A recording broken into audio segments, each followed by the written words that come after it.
Very frequently, I hear this from different players that said, I'm an attacking player and I want to sacrifice, I like to play sharp positions and I like to sacrifice.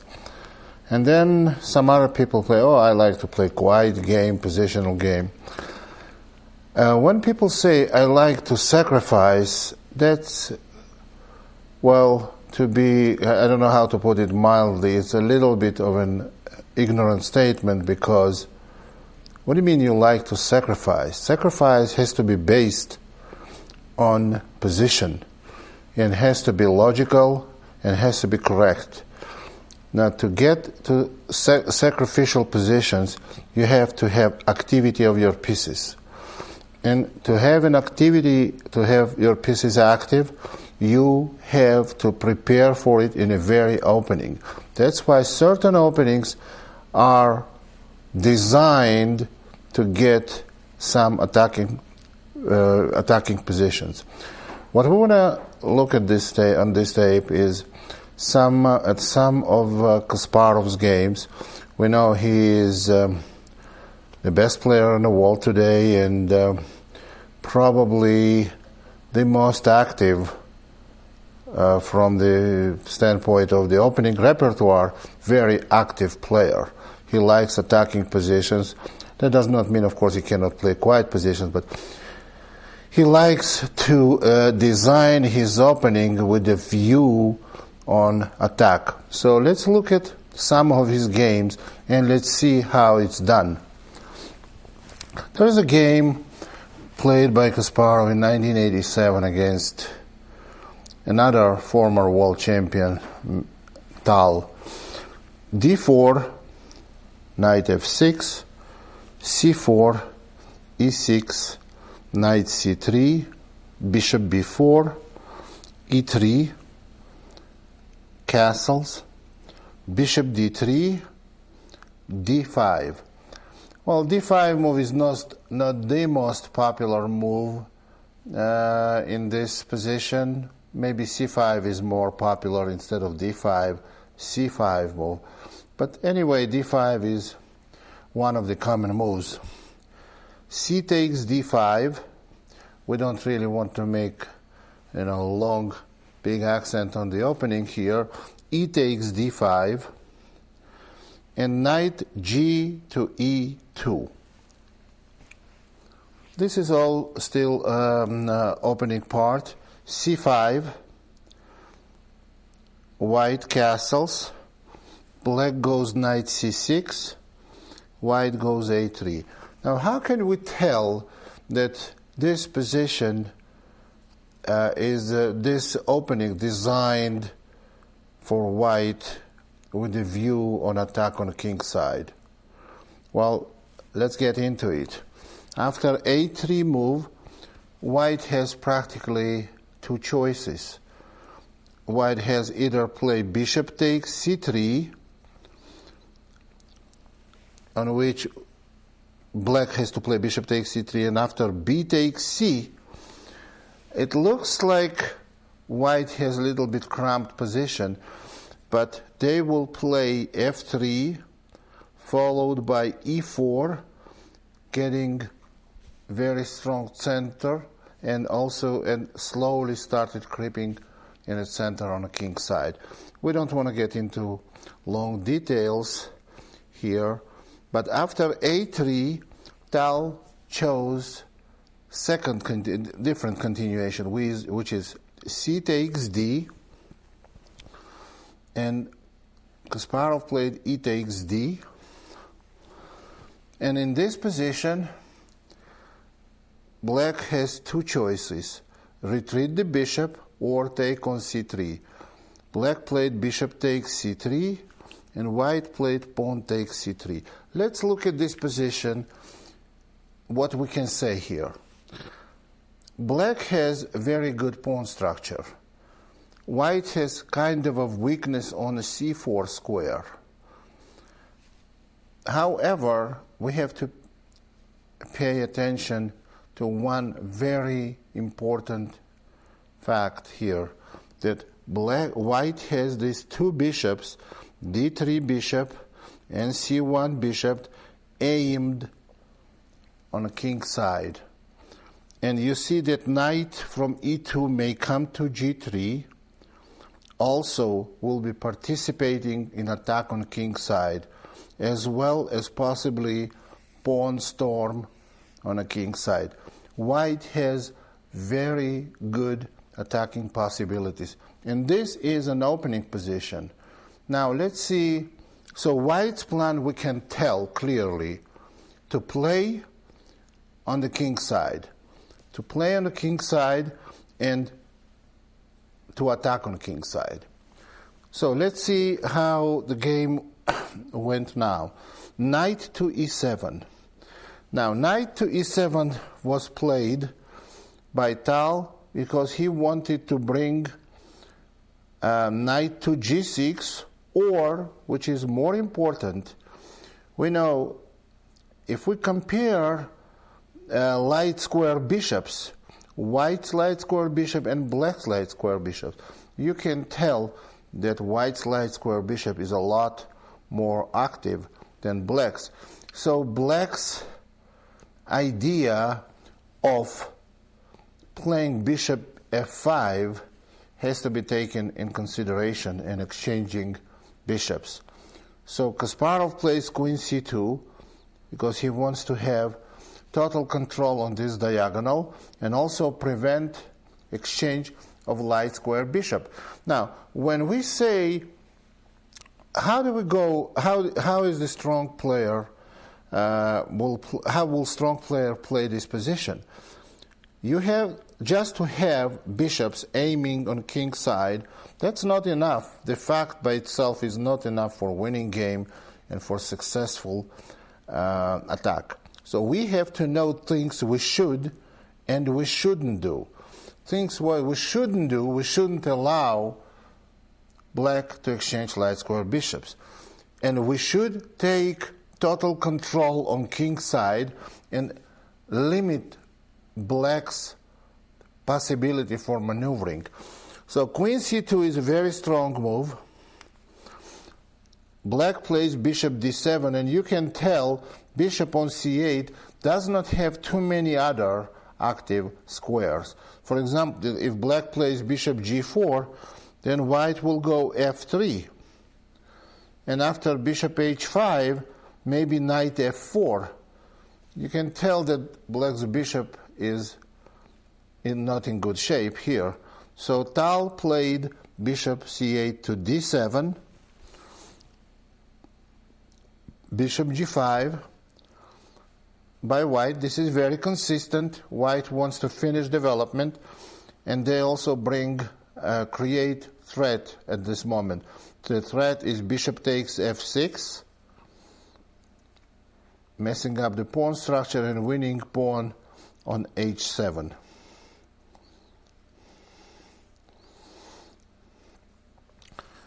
So after bishop g5, black plays knight g6, and now f4, very strong move. Now there comes part of the strangulation of black on a king side. After f4, white goes h6, black plays h6, and white plays bishop takes f6. White has to give up one of the attacking bishops. Queen takes f6, and now white plays f5, knight has to go to e7, and knight g3. Let's talk about this position. You may say that after f5, what did white do by playing f5? White blocked their own b1 h7 diagonal. Is that so? No, it's not. The reason why this diagonal is very much alive, b1 h7, because f5 pawn is not going to be on f5 much longer, because you see that f5 pawn is blocked by the queen. And you have to know that queen is not a good blocking piece, and because it can be easily attacked, and if somehow white plays knight h5, then f5 pawn regains mobility and can be pushed. At the same time, we keep in mind that knight on e7 is extremely passive, and so is bishop on d7. So the plan was to smother black's activity, smother black's pieces on king's side. And after knight g3, we can see clear result. And as I said, black's pieces are passive, so black makes an attempt to bring e7 knight to life. Knight c8, and trying to get it to d6. Now, black wants to play knight d6 and possibly knight e4 or knight c4. Rook f4, it's a very strong move. The idea of rook f4 is to play knight h5 and possibly rook g4, because we have a target on g7. So rook f4 is a very strong move. Knight d6, and now queen to f2. Now this move is very good too, because maybe knight h5 and queen g3. Rook f to e8, and finally the move that we've been expecting for a while already, knight to h5. And black, actually black plays here queen d8. Now you can tell what is the idea of queen g5 move. Let me show you. After knight h5, queen must go back, because if black plays queen g5, interestingly enough, white can play h4, attacking black's queen, and now queen has to go back to d8, because after queen takes h5 and pawn g4, black's queen trapped. That's what queen f2 was about. Of course, it's not easy to make this move, and you can tell, oh, I'm not Kasparov, how am I going to do that? Well, your opponent is not dull either, so it's okay to try as hard as you can, and you will have definitely be improving your game. So let's go on with the game. Knight h5, queen d8, and now this simple combination is not very difficult. Knight takes to g7, and we can clearly see that after black did not play king takes g7, because after f6 white wins almost immediately, because king has to go somewhere to h8, and queen h4 is a very quick mate. So that's why after knight takes g7, in this position, black played knight e4. Bishop takes e4, rook takes e4, white plays f6. Now this position is absolutely and totally lost for black. White has an extra pawn, white has good attacking chances, and black has nothing to show for it. The game continued, few more moves, but never really had rook takes e4, f6, white played f6, king h7, rook takes e4, pawn takes e4, queen f4, bishop c6, rook e1. Black could resign right now, because right now the pawn is weak, king is weak, and there is nothing for black in this position. Rook e1, queen f8, now c4.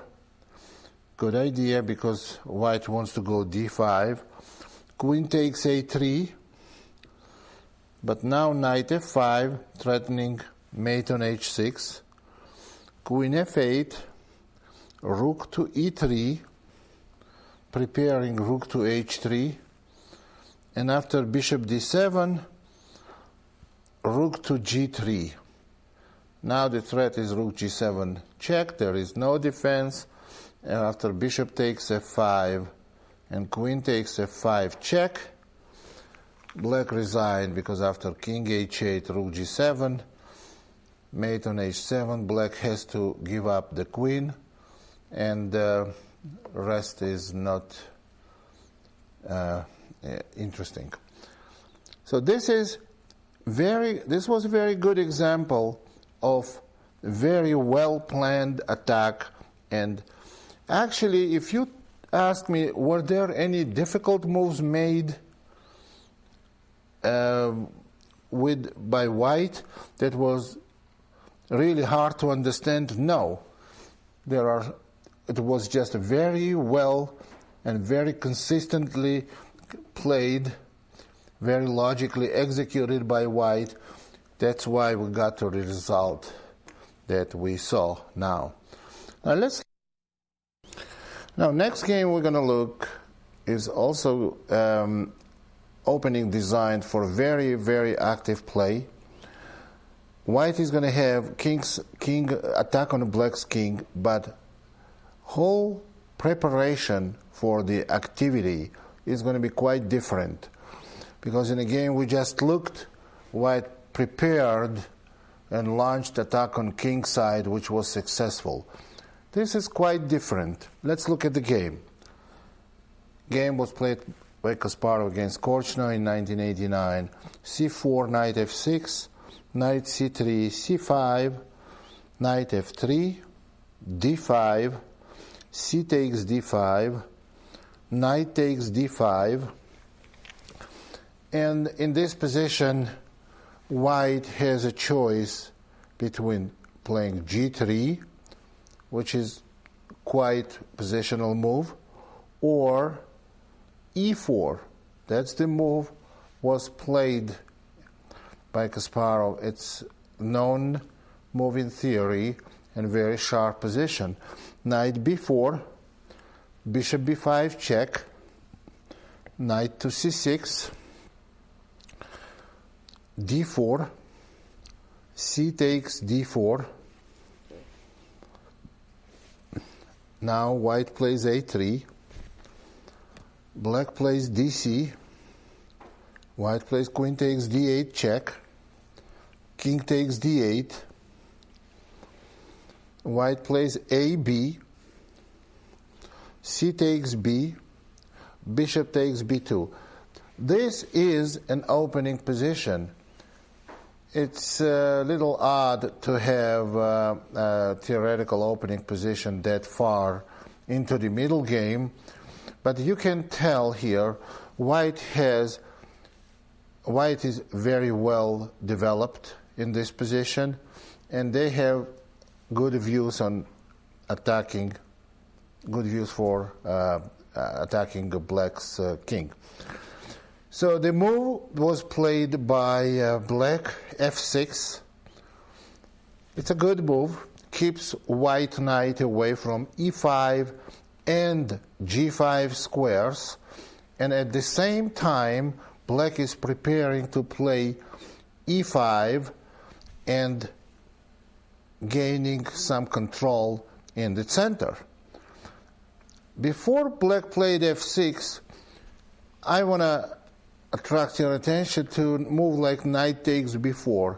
This is very bad move, because getting second pawn for black may be fatal, because white has maybe rook d1 check, black king comes out, and even if white plays, I don't know, bishop e5 check or maybe simple castling, this position is going to be very bad for black. So f6 move is the correct move for black. And now black is trying to play e5, as I already mentioned.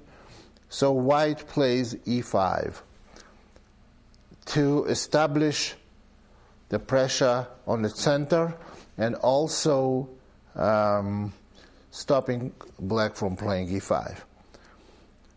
Bishop to g4, played by black. Now bishop takes c6, pawn takes c6, and knight to d4. We see we have only two minor pieces from each side on the board, and queens are off, but black's king position is still very pitiful. And after knight d4, black has very serious problems. How to defend c6 pawn? If black goes bishop d7, defending c6 pawn, then white can play e6. And after bishop e8, position of black bishops is terrible. So white can castle in this position and play rook f to d1 and rook a to c1. This is very strong attack. As I mentioned again, you do not have to have queens on the board to get strong attack. So after knight d4, in this position, black played f takes e5. Then white played knight takes c6 check. King has to go to c7. Well, if king goes to e8, you can see that a7 pawn becomes very loose. And white is going to have protected pawn with all black pieces, the rest of the black pieces are still shut. So after king c7, knight takes e5, bishop went to h5. Now you see the result of white's attack. When you have an attack on an opponent's king, you don't have to win, and I mentioned this like a few times already, you don't have to win piece or rook or mate your opponent. If you get to favorable endgame or to big positional advantage, that's good enough. That's a good result of your attack. And here, that's what we have. White does not have any extra material. They got their pawn back. Black's king is still dancing in the center. And white has, in this position after bishop h5, white castled. And now they have a choice to continue assault on black's king or try to win pawn or two. Because pawn on a7 is weak, e7 is weak, and this diagonal that bishop on b2 can later win g7 pawn if black develops their dark square bishop. So position, I think, is already lost. Bishop goes to e8, rook f to c1 check. You see the four pieces, two rooks of white, bishop and a knight, attacking black's king. Can there be defense? No, there cannot be any defense because there are no pieces black have that can protect their king. King b7. Now white plays knight c4, trying to play knight a5. Check. e5.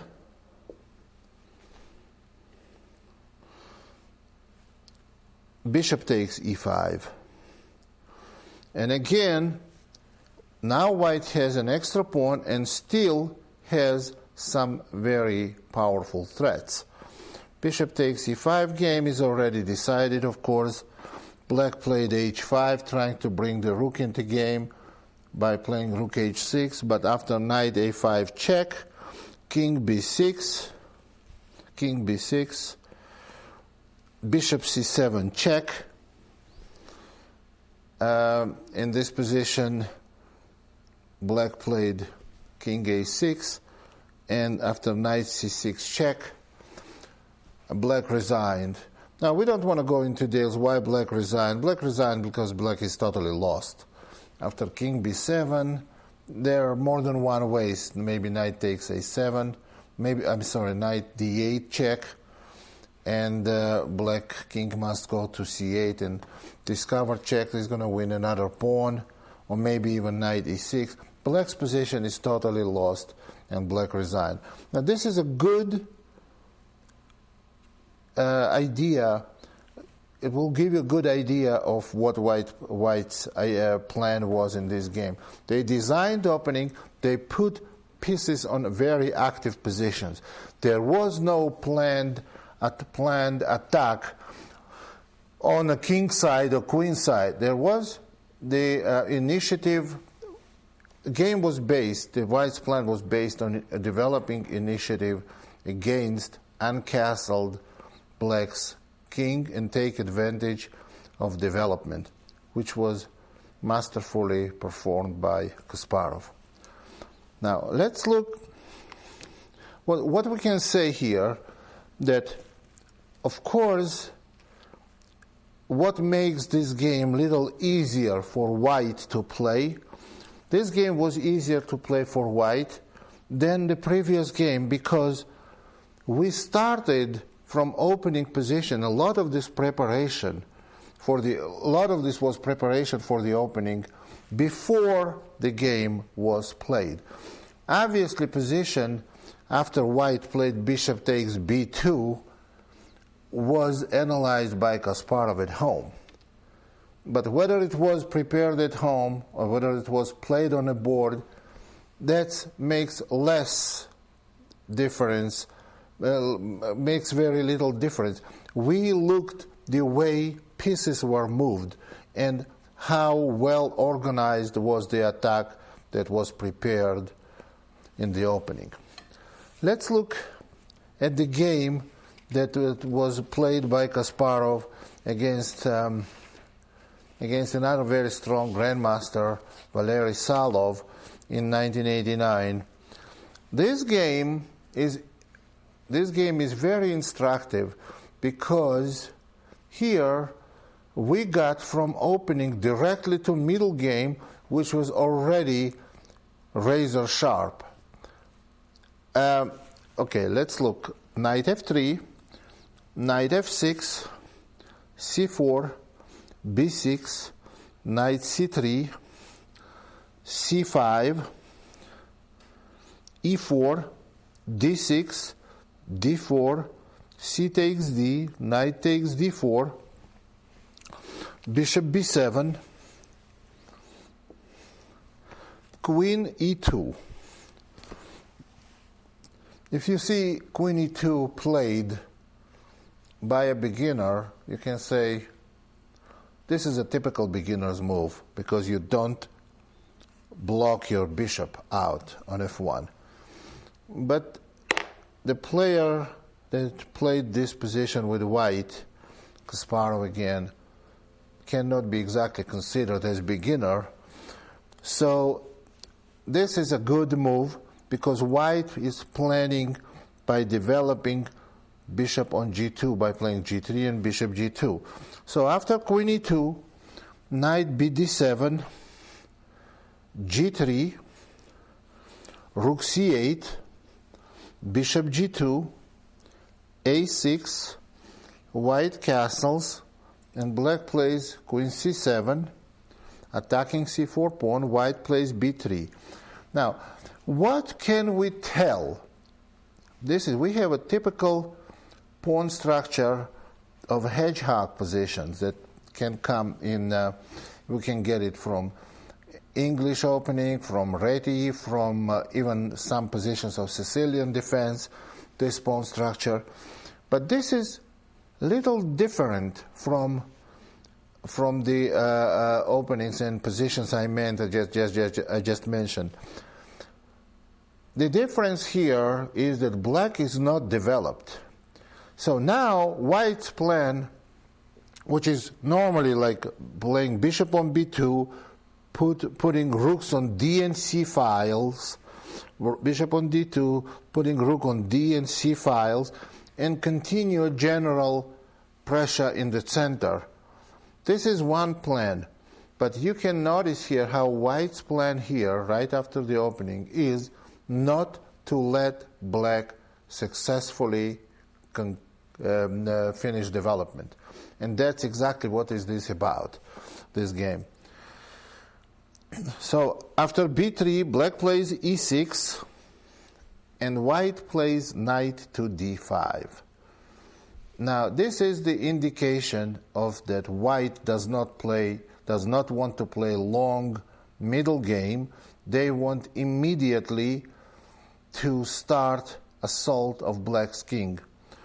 So after knight d5, black played queen b8. Now let's look briefly. What will happen if black just takes this knight? By playing e takes d, white would play e takes d.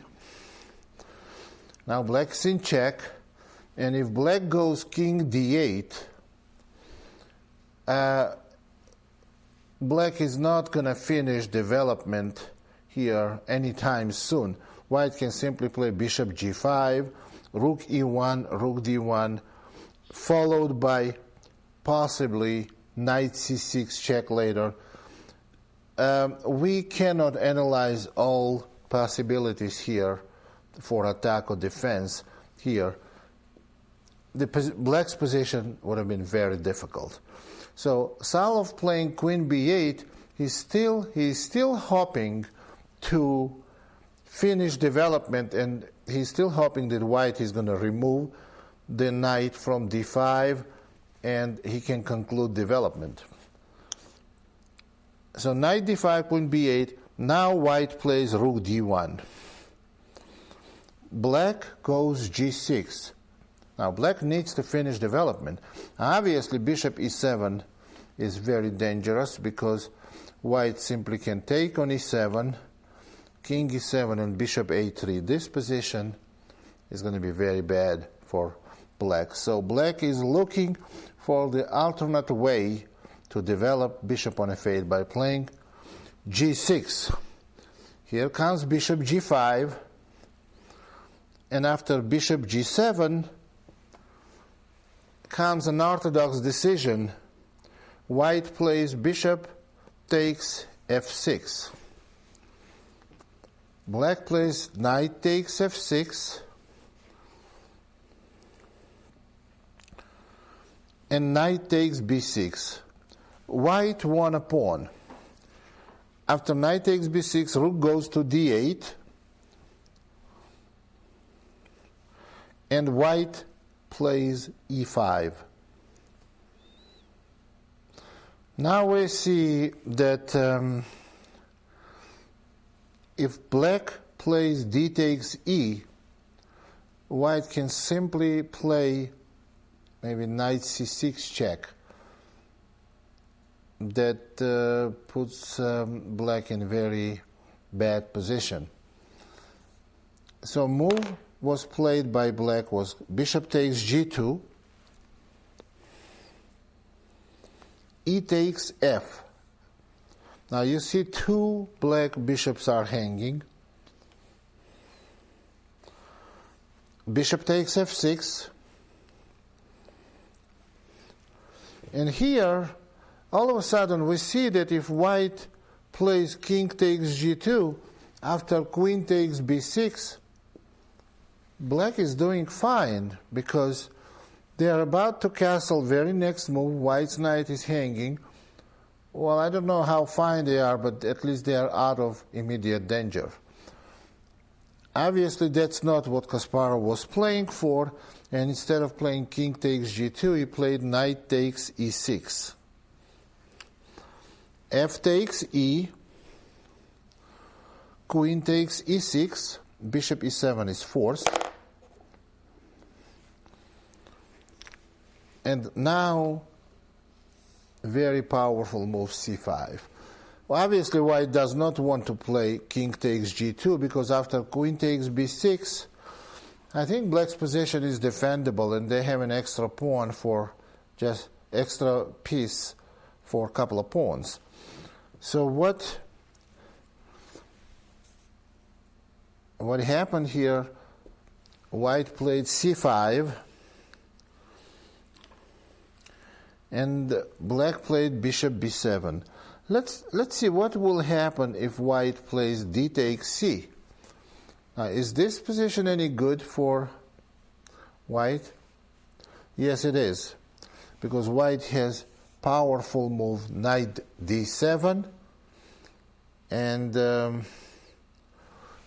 you see the queen is hanging, and g2 bishop is hanging. Also, what white can do, which is very simple, king takes g2, and now material pieces are even. White has an extra pawn and absolutely winning position because knight is protected by the queen. So after c5, black plays bishop b7, white goes rook e1, queen c7, and here comes another blow, as Kasparov very good at, pawn to c6. You see the queen cannot take white's pawn on c6 or white's knight on b6 because of queen takes e7 mate. So bishop takes c6. Now white plays rook a to c1, threatening rook takes c6. And as we mentioned again, because e7 bishop is on pre. Now after rook a to c1, rook goes to d7, knight takes to d7, queen takes to d7, and white played in this position queen c4. Actually, I think here there is another way white can win, which is rook takes c6. That was another way to win for white. Well, let's look again. After rook takes c6, queen takes e6, rook takes e6, and king d7. Both white rooks are hanging, but if white plays simply rook takes e7, that gives them extra pawn in rook ending. Apparently Kasparov wanted more than an extra pawn, and probably for a good reason. So in this position, white played queen c4, bishop b7, and now queen c7. You see that if black takes white's queen, then after rook takes c7, black is losing one of his bishops. So after queen c7, rook f8, queen b8 check,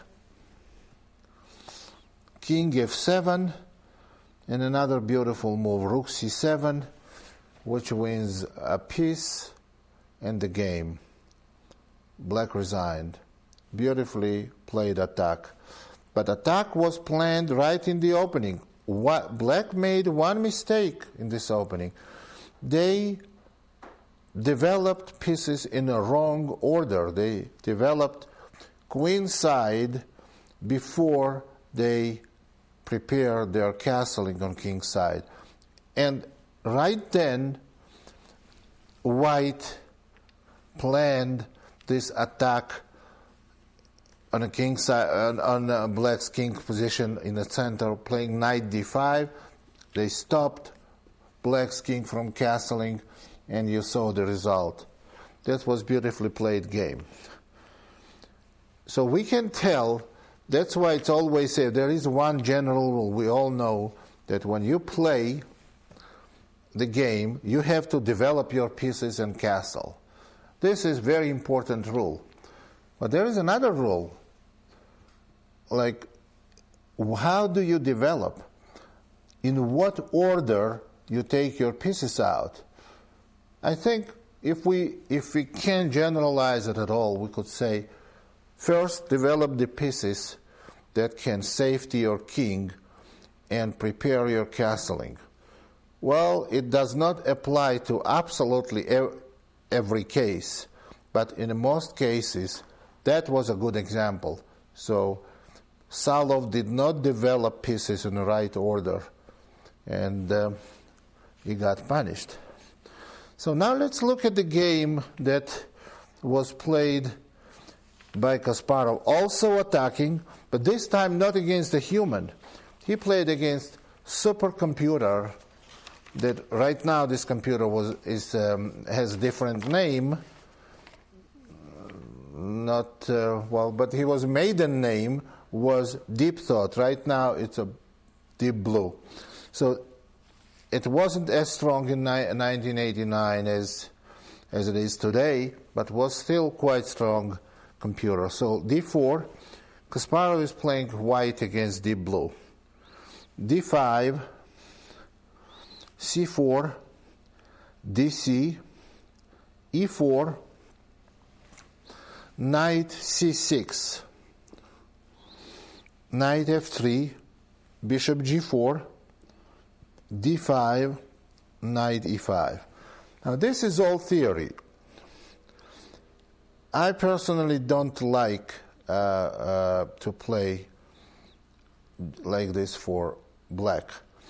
When you see that bishop develops to g4 and knight makes two moves in the opening in the early stage, when the rest of the pieces on king side are totally undeveloped.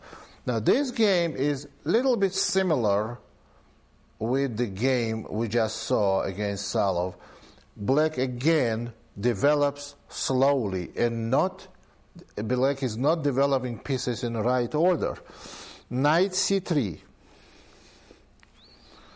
Black is playing c6. Again, nothing is done to prepare to develop king's side, king's wing, and prepare for castling. After c6, bishop f4, knight g6, bishop e3, c takes d, e takes d. Now let's look at this position. Black has not made any progress for safeguarding their king. White is almost developed. They need only one more piece to develop and they can castle. Black is far away from castling. Position, I would say, already very difficult. Knight e5. This is move number 4 with the same piece out of first 8 moves. That cannot be good. No computer even can get away with it. Queen d4. Attacking knight and a bishop. Knight takes f3, gf, and bishop takes f3. Now this is winning the second pawn on f3 for black is absolutely criminal. Well, you cannot sue computer you cannot get anything out of it, so all you can do is punish him. And sometimes they don't even learn. So after bishop takes f3, you can tell this position is absolutely lost. It's amazing that black lasted as long as they did, but position is totally lost. Bishop takes f3, bishop takes c4. Now you see that, of course, black cannot play bishop takes h1 because after bishop b5 check, they lose their queen. And you see what black does, it has one extra pawn, and black developed only two pieces. With one piece they made 2 moves, with the other piece that is not on the board anymore, they made 4 moves. And result position is game is almost over. Bishop takes c4, queen d6. Knight b5, queen f6. White played queen c5. Well, threatening knight c7 check. Queen b6 and queen a3. Now I'm almost sure that white missed several better opportunities and easier opportunities to win game. However, whatever happened in the game is good enough. e6, knight c7 check. Now this is already, we got to the stage of the combination. If bishop takes queen, then if white plays bishop takes queen, then black plays bishop takes queen. and it's not that easy. So now it's a elementary tactical shot. Knight c7 check, queen takes c7, and now bishop b5 check, and you can tell that queen c6 is absolutely forced, because if white plays king d8, then queen takes f8 is a checkmate in one move. So black plays queen c6, white plays bishop takes c6, pawn takes c6, and bishop c5. Now bishop takes c5, and white chose to take this f3 bishop. Bishop takes queen takes f3, bishop b4 check, king e2, and cd. What happened here? The white has queen for bishop, knight, and 2 pawns, which is not enough compensation for a queen. Queen is worth a lot more. Besides, you can tell that black's pieces are not developed, and queen is a very quick piece and can assault black's position here. After cd, queen g4, attacking bishop on b4 and pawn on g7, bishop e7, rook h to c1, king f8, and rook c7. You can tell that black's pieces cannot resist here for long. Bishop d6, rook b7. This stage is not as interesting anymore. Knight f6, queen a4, a5, rook c1, h6, rook c6, knight e8, pawn to b4. Now white wants just simply to create pass pawn. Now if bishop takes b4, then you see rook takes b4, and black's rook on a8 is hanging. So after b4, computer loves to take pawns. Computers don't differentiate between good pawn and bad pawn, so they are look-alike. Bishop takes h2, b takes a, king g8, queen b4, bishop d6, and we could have stopped right now, but let's go a few more moves. Knight takes d6, rook b8 check, rook takes b8, queen takes b8, king h7, queen takes d6, and then after rook c8, a4, rook c4, queen d7, protecting a4 pawn and marching with another a pawn, with a5 pawn. Black resigned here. Either black resigned or the computer operator made him resign. Well, this is like a violation of this is clear violation of the basic rules and by computer, and they often do that. Only rule they have, the more material you get, the higher going to be the score. But that didn't work now. They got material, they got higher score, and it went rapidly down to big minus. So that's what happened in this game. So what we can do is, one thing I want to make clear. So no matter how good your execution is of the plan, the important part number one, to have the correct plan. To have the correct plan, especially when you're attacking. You cannot do it halfway. Once you developed, you know the plan that you have to play against opponent's king's position. And if you sacrifice pawn, you have to be very consistent and focused on it. So if attack did not work, then there may be few different reasons. maybe your assessment was off.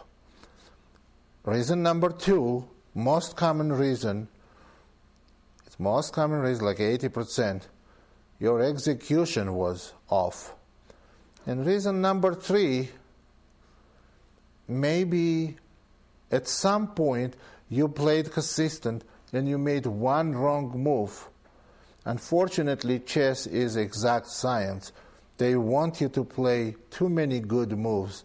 That's why some games don't end quite the way we want them to end. But we're trying to perfect in this. And the more we study and the more we look at the games like we just did, the better idea we get. Thank you very much.